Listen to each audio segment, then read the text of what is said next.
Minha proposta é conversar com vocês sobre um Deus que aceita todos, mas que não aceita tudo. Um Deus que deseja receber pessoas, mas que as pessoas cujas quais serão recebidas precisam entender que o Evangelho requer dela um reposicionamento, uma recolocação.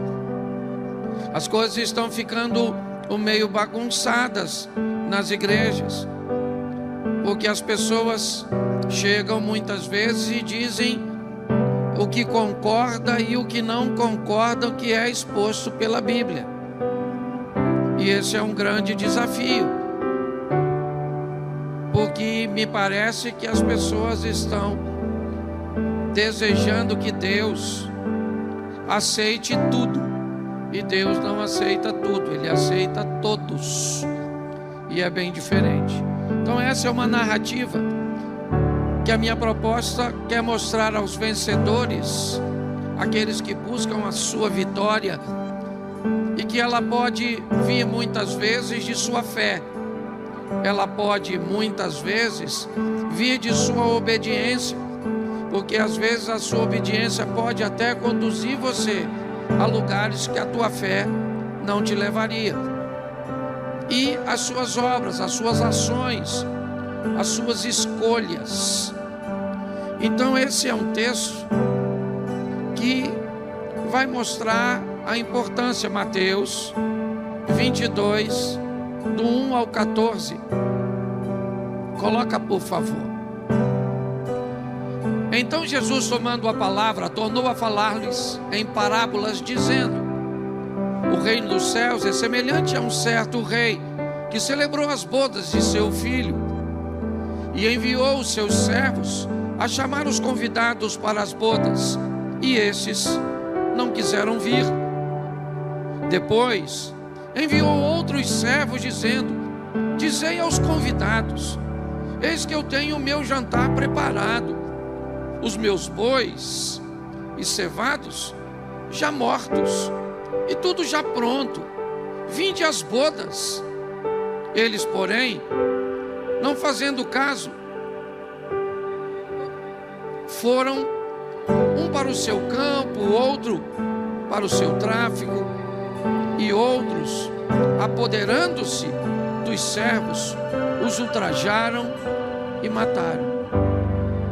E o rei, tendo notícia disso, encolerizou-se e, enviando os seus exércitos, destruiu aqueles homicidas e incendiou a sua cidade. Então diz aos servos: as bodas na verdade estão preparadas, mas os convidados não eram dignos. E depois as saídas dos caminhos, e convidai para as bodas todos os que encontrares. E os servos, saindo pelos caminhos, ajuntaram todos quanto encontraram, tanto maus como bons. E a festa nupcial foi cheia de convidados. E o rei, entrando para ver os convidados, viu ali um homem que não estava trajado com vestes de núpcias. Disse-lhe: amigo, como entraste aqui não tendo veste nupcial? E ele emudeceu. Disse então o rei aos servos: amarrai-o de pés e mãos, levai-o, lançai-o nas trevas exteriores, ali haverá pranto e ranger de dente, porque muitos são chamados, mas poucos escolhidos. Feche os seus olhos. Senhor nosso Deus e Pai, em nome de Jesus, eis aqui a Tua palavra. Continua falando conosco e usa-me como um canal de bênção nessa hora, pelo poder do nome de Jesus. Fala conosco, e fala conosco não aquilo que queremos ouvir, pois isso é muito pouco. Fala conosco aquilo que precisamos ouvir. Usa-me, ó Deus, em nome de Jesus. Você pode dizer amém? Dentre tantas as comparações que Jesus fez exposição sobre o reino de Deus. Essa é uma das histórias bem interessantes narrada por Jesus. Jesus vai comparar a salvação, o reino de Deus, como uma festa de casamento. E ele diz que o filho do rei vai se casar. E o rei então prepara toda uma estrutura para receber os convidados de seu filho. O rei manda convidar as pessoas especiais, ou pelo menos que eram consideradas especiais.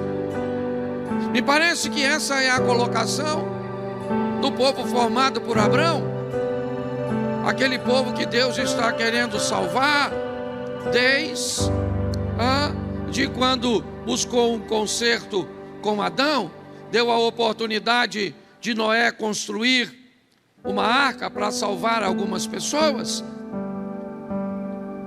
Mas agora Deus está dando uma amplitude a tudo isso. E esse povo é um povo que Deus formou, mas o texto diz que esse povo não quer ir. Esse povo, ele não quer entrar. Esse povo não atendeu o chamado. E o chamado, me parece, tem muito a ver com a obediência do povo no Velho Testamento, de um Deus que quer salvar, de um Deus que está sempre buscando alcançar pessoas. Mas esse povo, ele rejeitou. E pior do que isso, começou a perseguir e a matar os mensageiros. Começou a criar problemas para aqueles que levavam uma palavra de alinhamento, aqueles que confrontavam as pessoas com o pecado, seja ele da idolatria, da imoralidade, ou de qualquer outro pecado que o afastasse de Deus. Eu não sei se você reparou, mas numa das colocações no texto, diz que esses mensageiros foram ultrajados e mortos por aqueles que não estavam desejando ouvir as palavras corretivas. Expor o pecado, expor a negligência, se tornou algo tão ofensivo que estava dando direito ao pecador de matar o mensageiro. E o texto diz então que o rei se encolerizou. E aí não interessa se seriam filisteus, babilônicos, assírios, persas, romanos, não interessa.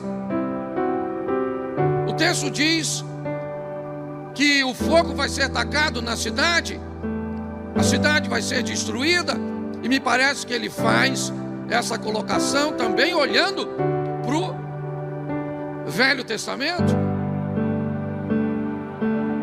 E depois disso a mensagem muda. Os servos agora são chamados a ir pelas ruas, e agora os convidados, eles são bons, eles são maus. Os critérios para os convidados me parecem apenas: eu quero participar da festa, a comida já está na mesa, a bebida já está pronta, então venham para o casamento de meu filho. O verso 9 diz: ide, pois, as saídas dos caminhos, e convidai para o casamento, para as bodas, a todos quanto os encontrarem. Saindo os servos pelo caminho, ajuntaram todos, presta atenção, todos. Está dizendo aqui, se eles eram bons, se eles eram maus, todos estavam convidados para a festa. Aqueles que aceitaram foram à festa. Mas quando o rei vai entrar na festa, ele vai notar que alguém aceitou o convite, mas não respeitou o protocolo. Alguém desejou ir na festa, mas não se preocupou com suas vestes. Achou que ele poderia ser alguém diferenciado dos outros e que seria tolerado. O convite foi feito, é verdade. Um indivíduo iria se quisesse, é verdade. Haveria um livre-arbítrio ao convidado de comparecer à festa ou não. Mas a roupa cuja qual o convidado deveria aparecer na festa seria as vestes de núpcias. E havia um indivíduo que não estava vestido. Um indivíduo, ele entrou na festa do jeito que ele queria entrar. Ele foi do jeito que ele achou. Já que estão me convidando, tem que me receber do jeito que eu quiser ir. Já que estão me chamando, a minha presença deve sobrepor a todos os protocolos. E aí Jesus disse que o rei vai até ele e faz uma pergunta a ele: amigo, como é que você conseguiu entrar aqui sem as vestes de núpcias? Como é que você conseguiu entrar na festa do meu filho desse jeito? O texto diz que o convidado não tem o que dizer, o que indica que ele teria acesso à veste de núpcias. Ele não estava com a roupa inadequada porque não tinha o que colocar.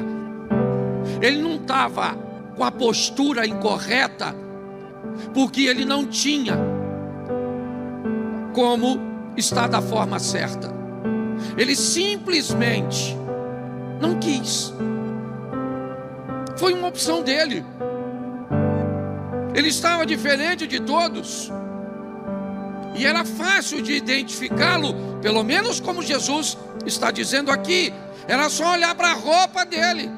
E pela roupa dele já sabia que ele não estava no padrão exigido para o protocolo do casamento. Então Jesus chama os servos e diz para eles: pega esse cara aí, ó. Quem era ele? Era um dos convidados. Ele foi convidado. Mas Jesus diz: faz o seguinte, amarra ele, pega ele e joga lá fora. Põe ele para fora do casamento do meu filho, tá certo? E lá fora vai ter clamor e ranger de dente. O texto termina dizendo: porque muitos são chamados e poucos escolhidos. Com muito respeito e amor, eu quero falar com você de um evangelho que é para todos, é verdade. Romanos capítulo 3, verso 23 diz: porque todos pecaram e destituídos estão da glória de Deus. Mas João no capítulo 1, no verso 12 diz: mas a todos quantos o receberam, deu-lhes o poder de serem feitos filhos de Deus, aos que creem no seu nome. O evangelho é para todos, um evangelho para todos. Ele é para pobre, para rico, ele é para hétero, ele é para homo, ele é para o brasileiro, certo? Ou para o latino-americano, ele é para o africano, ele é para o asiático, ele é para o culto, ele é para o indouto. O evangelho é para todos. E Deus quer salvar a todos e mostra isso desde o Velho Testamento. Mesmo com um povo escolhido, nós já temos espasmos, sim, Nós já temos indício de um Deus que entra com Abraão no Egito e que sai com Agar, mostrando que ele pode salvar os egípcios. É um Deus que entra na Síria com uma menina que salva o leproso Naamã. É um Deus que entra em Jericó com os espias e tira de Jericó uma ex-prostituta. É um Deus que entra em território moabita, certo, com uma família e tira Ruth de lá. Quer ir para o Novo Testamento? Vamos lá, que tira o violento Paulo, que as pessoas tinham medo de ter com ele, e de introduz ele na salvação. Quebra o paradigma de Pedro para salvar Cornélio. E é assim que Deus está fazendo. Entra na casa do Zaqueu, que as pessoas achavam que não mereceria. Mas é muito importante olharmos que a Raabe só foi prostituta antes de andar com Deus. Que o Paulo só foi esse sanguinário antes de ter um encontro com Cristo. Porque depois que a palavra de Deus entra, ela é para todos, mas não tolera tudo. E é muito importante nós olharmos isso de uma forma muito madura, porque hoje alguns discursos estão distorcendo um pouco isso. Estão querendo dizer que Deus não ama todos. Não, Deus ama a todos, mas não tolera tudo, não. Se você não quer botar a roupa adequada para entrar na festa, saiba de uma coisa. Aqui no texto a roupa era física, era fácil de olhar. Hoje não. Hoje a veste nupcial, ela não é visível, ela é invisível. E por isso pode passar desapercebido pela liderança, pelos pastores. Mas pelo Senhor não vai passar, não. A Bíblia diz que lá fora tem trevas exteriores, clamor e ranger de dente. E se não tiver dente, vai ranger gengiva, mas vai ranger. Então cuidado com isso. Um evangelho para todos. Posso ouvir um amém? Isso. Segundo, um evangelho para arrependimento e para conversão. Um evangelho para arrependimento e para conversão. Não é só para arrependimento, não. É para arrependimento e para conversão, para mudança. Ah, eu estou arrependido, tá bom? É uma parte do processo, mas não é toda parte, não. O evangelho tem que trazer ao pecador, porque todos pecaram e destituídos estão da glória de Deus, certo? E com a exposição do evangelho para todos, quem não arrepender e se converter, inevitavelmente continua na mesma prática, ou pior, achando que Deus tem que tolerar todo tipo de roupa, todo tipo de vocabulário, todo tipo de comportamento. Ele tem, porque Deus é amor, tá certo? Deus é amor, sim ou não? Sim, mas essa mensagem está incompleta. Ele é amor, mas ele é justiça. Ele é amor, mas ele é fogo consumidor. Então cuidado com a informação pela metade. Um evangelho para arrependimento e conversão. Vamos lá, Atos dos Apóstolos, capítulo 3, verso 19. Atos 3:19. Coloca para mim, por favor. Arrependei-vos, pois, e convertei-vos, para que sejam apagados os vossos, e venham assim os tempos do refrigério, pela presença do, isso, arrependimento e conversão. Ah, pastor, eu sei que o que eu faço é errado. Tá bom. Eu sei que não está certo. Eu faço e eu me arrependo. Beleza, mas não converte, não? É só fez e arrepende, fez e arrepende, fez e arrepende. E aí, como é que funciona? Então o evangelho é para trazer mudança, porque a hora que o rei chegar na festa, maluco, a casa vai cair. Pega a visão, fiel. A hora que você estiver diante do trono lá, é assim mesmo, irmão. O bicho pega para todo mundo. Ah, pastor, o senhor não está nem falando comigo. Louvado seja Deus, mas deve servir para alguém, certo? Arrependimento e isso, tem que converter, não é só arrepender, não. Não mudava quando estava na igreja A, foi para B, não mudou, foi para C, não mudou, já está na igreja R, já está acabando o alfabeto e ainda não mudou. Não, pastor, por causa da tentação, porque o senhor entende. Eu entendo. O negócio é que eu entender ou não entender não muda nada. Todo mundo vai passar. Eu já cansei de falar aqui. Todo joelho se dobrará, toda língua confessará, todo olho verá. Saiba de uma coisa: se você for para o inferno, você vai lembrar desse culto de hoje. E antes de ir para o inferno, vai ter que dar uma passadinha no céu, porque a Bíblia diz que todo olho verá. E quem é que vai estar lá sentado do lado de Deus? O noivo, Jesus. E o dono da festa, Deus. E quem é que vem? Você. Aí vieram alguns na sua frente, e você está só olhando para ver o que vai acontecer. Aí o que estava na sua frente, Jesus fez assim, ó.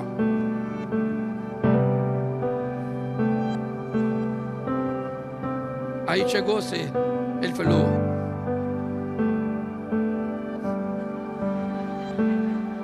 você não, você lá no final do corredor trouxe uma roupa fresquinha, que lá está quente, o Satanás. Mas é verdade. Esse negócio de super graça, que Deus vai passar por cima de tudo. O evangelho é para arrepender. Para arrepender. Isso. Romanos 6,4. Coloca na tela. Está demorando um pouquinho porque eu não passei os textos antes. Vamos lá. Isso. De sorte que fomos sepultados com Ele na morte, para que como Cristo foi ressuscitado dentre os, pela glória do Pai, assim andemos nós também em novidade de isso. Vida velha passou. Agora todo mundo que vê você sabe que você está sob nova administração. Conheceu fulano? Isso aí. Não era fácil não, hein? Nossa, aquele era um menino difícil, uma piriguete. É isso aí. Conheceu fulano? Pinguço, cachaceiro, mulherengo, mentiroso, envolvido com jogo. Todo mundo aqui tem passado. Não fica me olhando com essa cara que você não tem, não. Que eu sei que você tem, certo? Aí Jesus entrou. Você continua fumando? Sim ou não? Bebendo, jogando, se prostituindo. Então, novidade de... Mas tem uns irmãos que entram na igreja, que Deus só quer o coração. Pensa que Deus é cardiologista. Não, porque Deus só quer o meu filho lá para o inferno, sem notar. É novidade de vida. É muito legal quando você encontra alguém que te conhecia no passado e que às vezes encontra contigo e começa a conversar contigo e diz: o que aconteceu com você? Está mudado. Você não usava essas roupas. O que aconteceu com você? Aí você diz: eu agora estou andando com o chefe dos crentes. Jesus: sabe. Não bebe mais? Bebo não. Pego só a sua mulher, nem ela. Tá tão ruim que eu não estou pegando nada. É na verdade. Você está rindo de tudo. Mas é verdade, sabe? Quando as pessoas olham e elas olham para você e descobrem que agora você vive um outro estilo de... Porque não teve só arrependimento, teve também conversão. Entendeu? E quem decide se converter é você. É você que fala para você mesmo: sem vergonha. Olha no espelho e conversa com você. Fala: olha, você quer me levar para o inferno. Já falei isso com assim, já. Falei, você, Cláudio, você não vale nada não. Você quer levar eu para o inferno. Eu não vou, você vai sozinho. Eu não vou. Eu já conversei muito, porque eu já tive uma vida muito pior do que tem hoje. Hoje eu ando com tanto atarefado que eu estou até sem tempo de pecar. Hoje eu estou na igreja desde cedo. Às vezes o pecado vem, eu falo, volta outra hora. Porque eu estou ocupadinho aqui, não dá não. Meu filho Caio falou, pai, só de você falar isso já está pecando. Não estou aqui para julgar ninguém não, mas a verdade é essa. Um evangelho que não pede de você conversão, que não pede de você arrependimento, não é evangelho. Então o evangelho expõe você a ouvir coisas que não lhe são agradáveis, mas são importantes para a conservação da sua alma. Só que hoje, muito membro de igreja virou cliente. Não pode falar. Você vai falar que eu vou para o inferno? Então eu não trago mais minha oferta. Eu vou até para o inferno. Eu vou com a minha oferta. Então é um grande desafio. Então o evangelho tem que trazer arrependimento e converter. Terceiro, um evangelho sobre o amor de Deus e sobre o cuidado com o próximo. Isso é muito sério. Amor a Deus, cuidado com o próximo. É assim que funciona. Mateus 22, verso 39 e 40. Coloca, por favor. Mateus 22, verso 39 e 40.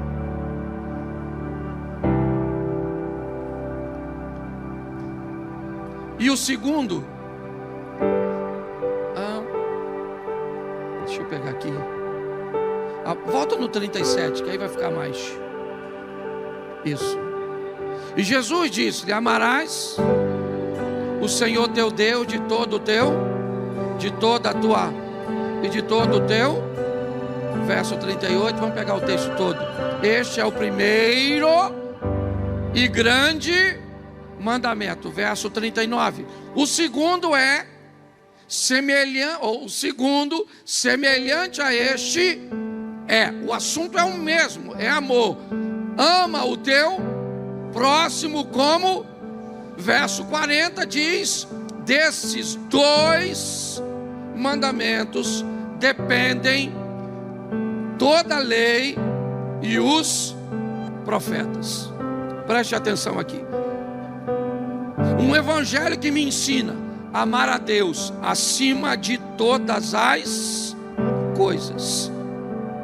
E um evangelho que me ensina a amar o próximo como a mim mesmo.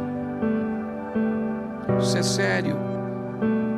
Desses dois temas, ama a Deus e ama ao próximo, dependem, certo? A lei e os profetas. Bom, isso me despertou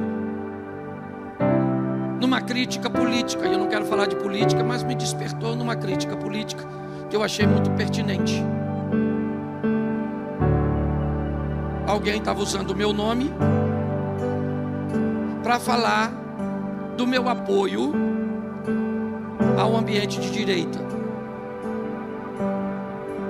E aí alguém perguntou o que a Bíblia falava sobre nós falarmos que há na esquerda um desejo e um propósito de destruir alguns valores familiares. E aí o indivíduo que foi avaliar a minha fala, ele disse assim: em parte está certo, em parte não. Porque o trabalho que a esquerda deseja realizar com assistencialismo e com cuidado com os pobres, certo? É muito importante. Muito maior do que o que a direita faz, no sentido político. Mas se for olhar pelos valores conservadores de família, pode-se achar que olhar para essa destruição de valores é algo que a Bíblia também condenava. Porém, o amor e a ajuda aos pobres se sobrepõe a tudo isso. Em tese os crentes estão muito preocupados com valores morais, mas estão totalmente despreocupados com ajudar os necessitados. E talvez isso seja uma verdade, eu não estou aqui para defender isso. Eu só queria colocar isso de uma forma para nós aqui, bem esclarecida. E preste atenção o que diz Gênesis 1:1. Bota na tela. Gênesis 1:1. No princípio criou Deus céus e a terra. Esse é o primeiro versículo da Bíblia. Capítulo 1, verso 1. Ele dá uma direção que todo crente deveria saber, que nós lemos em Mateus: amai a Deus sobre todas as coisas e o próximo como a ti mesmo. Esse texto diz: os céus sempre virão primeiro. No princípio criou Deus os céus e a terra. O céu sempre virá primeiro. Goste as pessoas ou não, concorde ou não, tá certo? É importante entendermos isso. Vamos lá? Mateus 22, perdão, Mateus 6:33. Mateus 6:33. Mas buscai primeiro o reino de Deus e a sua, e todas essas coisas vos serão. Depois você vai lá ver o que todas essas coisas são. Elas estão relacionadas com comida, com vestimenta, com uma série de fatores. Quer ir para Marcos 8:36? Vamos lá. Marcos 8:36. Pois o que aproveitaria o homem ganhar todo mundo e perder a sua? Então preste atenção, volto aqui, porque o assunto vale o debate. Nós temos que amar a Deus e ajudar o próximo. Parábola do bom samaritano. Quem é o próximo? Não interessa, é a pessoa que aparece na sua frente pedindo de você, ou tendo algo que você pode fazer por ela. Pode ser um abraço, um dinheiro, uma oferta, o que quer que seja. Uma coisa é certa: as coisas deste mundo, ou seja, é importantíssimo nos preocuparmos com comida, com toda parte de assistencialismo. Mas a Bíblia diz que o homem precisa valorizar uma coisa mais que tudo: o reino de Deus, o Senhor. Amar a Deus acima de todas as coisas. Mas vale o alerta para você. Vale o alerta para você que pode ajudar e não ajuda ninguém. Vale um alerta para você que, se está bom para você, parece que está bom para todo mundo. Você cuida da sua vida, certo? Seja maduro o suficiente para entender que você não pode mudar o mundo inteiro.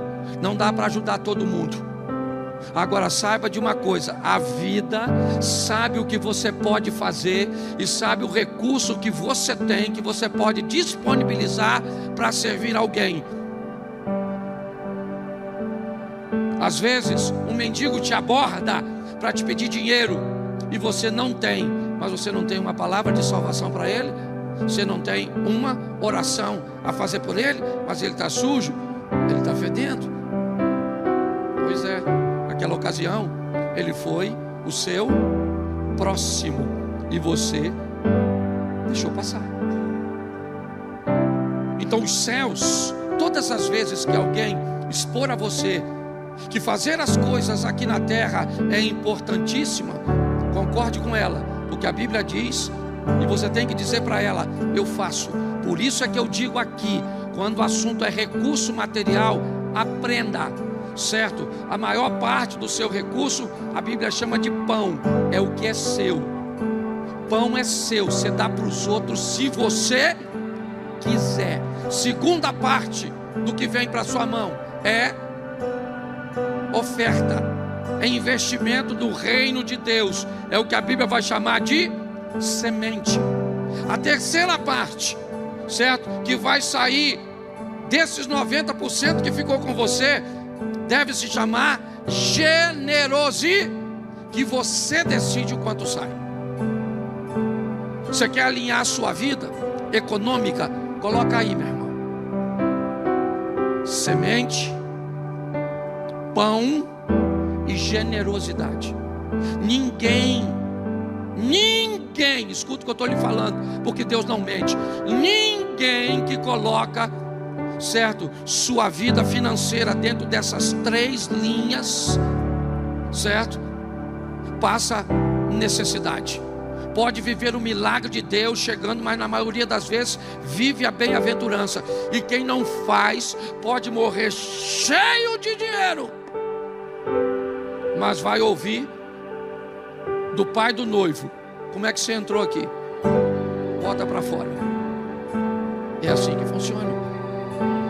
Então o evangelho que nos ensina a amar, e ele começa a alinhar a nossa vida, porque isso faz um alinhamento.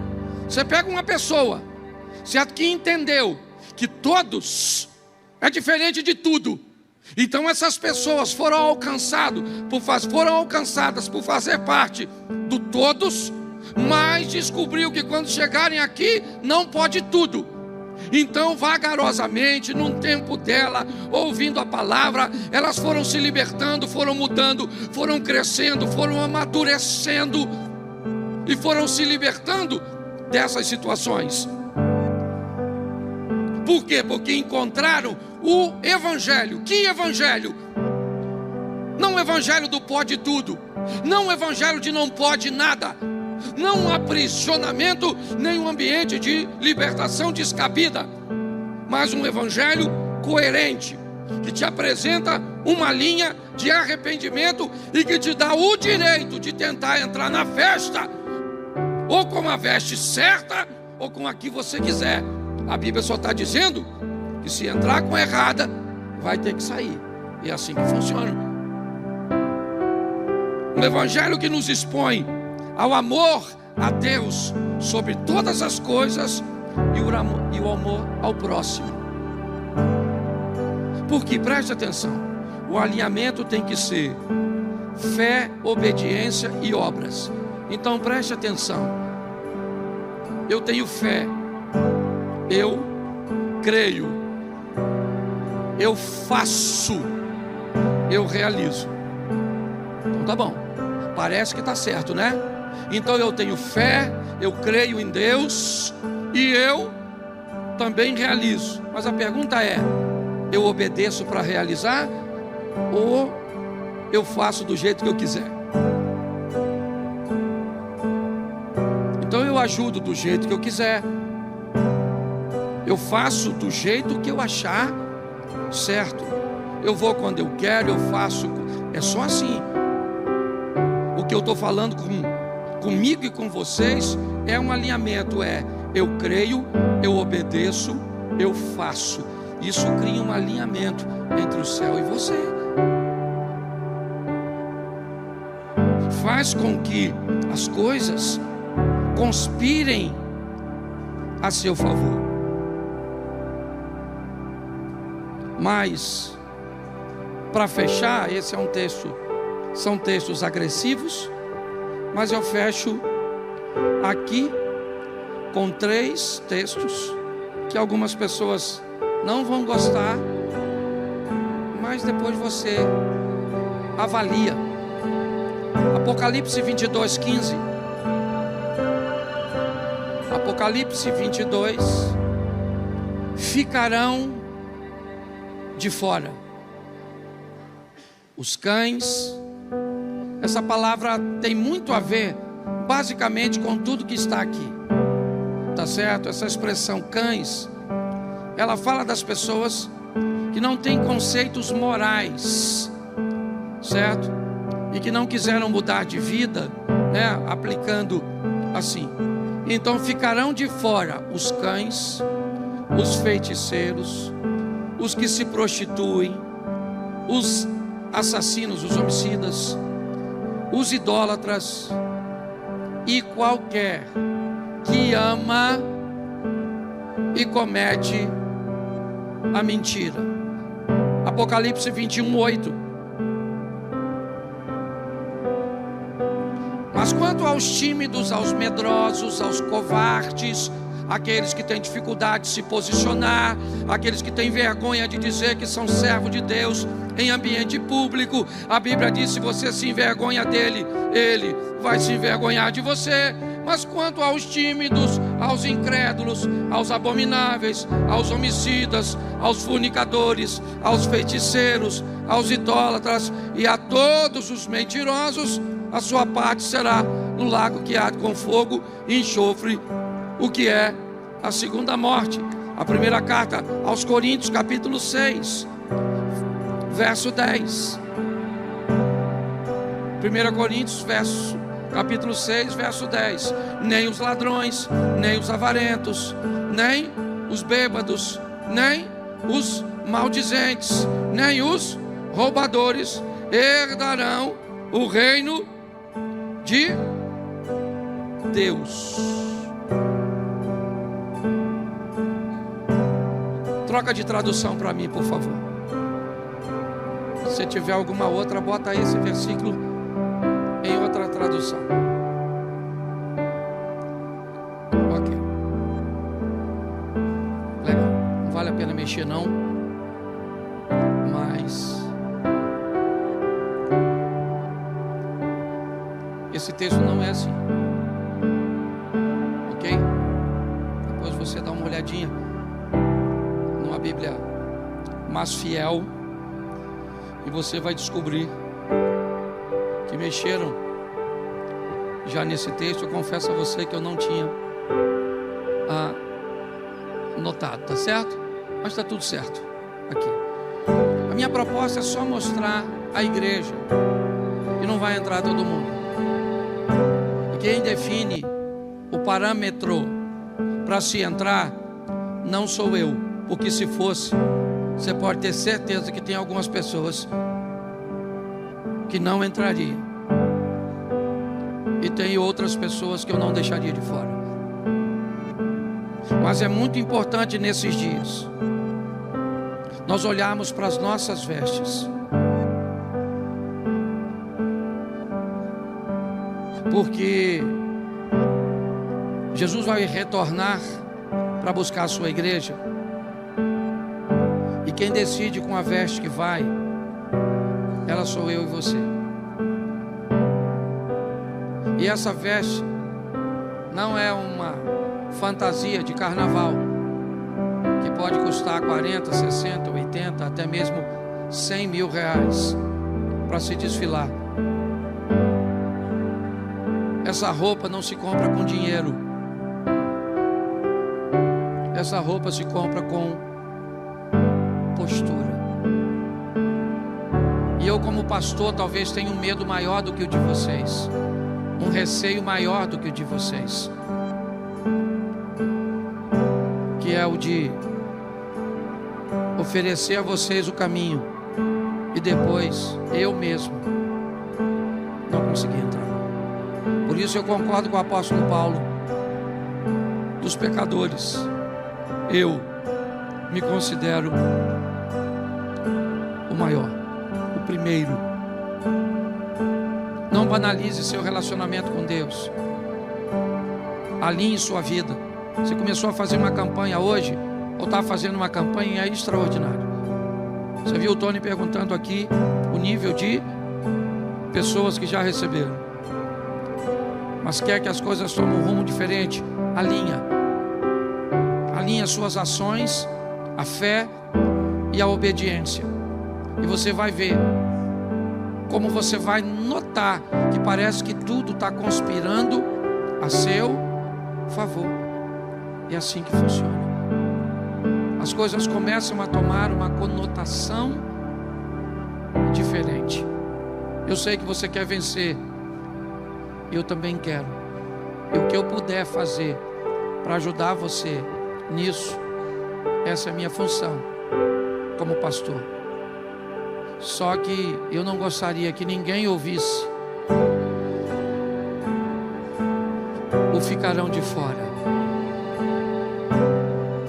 Eu gostaria que todos nós ouvíssemos: vinde bendito do meu Pai, recebei por herança aquilo que está proposto, até mesmo antes da fundação do mundo. Não é fácil, mas é possível. Não é fácil, mas nós temos um auxiliador, o Espírito Santo de Deus. Fique de pé nesse momento.